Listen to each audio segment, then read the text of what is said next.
Hello everyone, we are Nuria, Marta, David and Pablo, and we are going to talk you about the primordial subtheory. In first, we are going to talk you about Oparin and Haldane. Secondly, we are going to talk you about Miller. Third, about Miller's experiment. Fourth, if they were right, and five, other theories about organic compounds. Oparin suggested that the organic could have undergone a series of reactions leading to more and more complex molecules. Molecules formed colloid aggregates in an aqueous environment. The coacervates absorb and assimilate organic compounds. Haldane. Haldane's ideas were very similar to Oparin's ideas.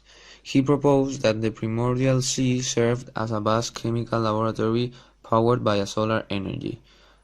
He thought that the atmosphere was oxygen-free, and that the sea contained organic monomers and polymers. Stanley Miller was originally from Auckland. He was born the 7th March 1930 and died the 20th May 2007 at the age of 77. He is known because of his studies about life origin.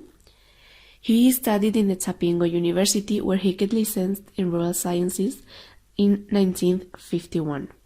He made an experiment where it carries out a simulation of the conditions of the primitive Earth in search of chemical reactions that could construct its first essential blocks, amino acid and simple proteins.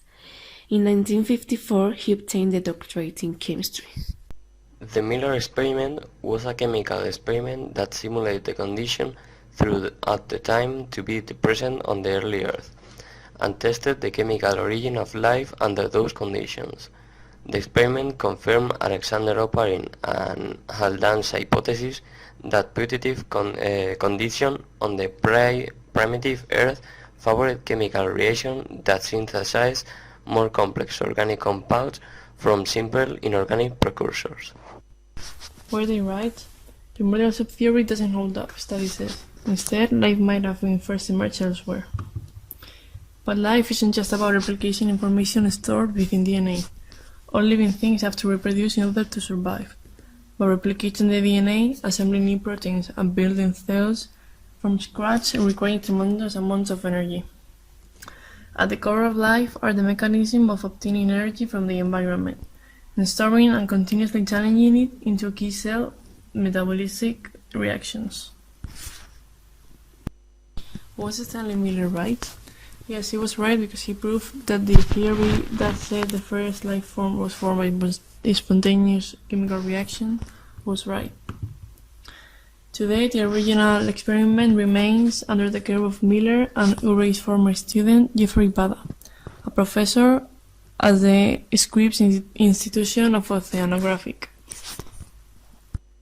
Other theories about organic compounds. First of all, the panspermia theory. The panspermia theory says that the first microorganisms, which were the bacteria, originated in space and were carried by meteorites falling to the Earth's surface.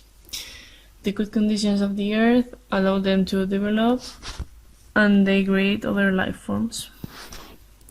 And another study that talks about the organic compounds suggests that the life originated from organic molecules that fell into the Earth, passing comets and asteroids.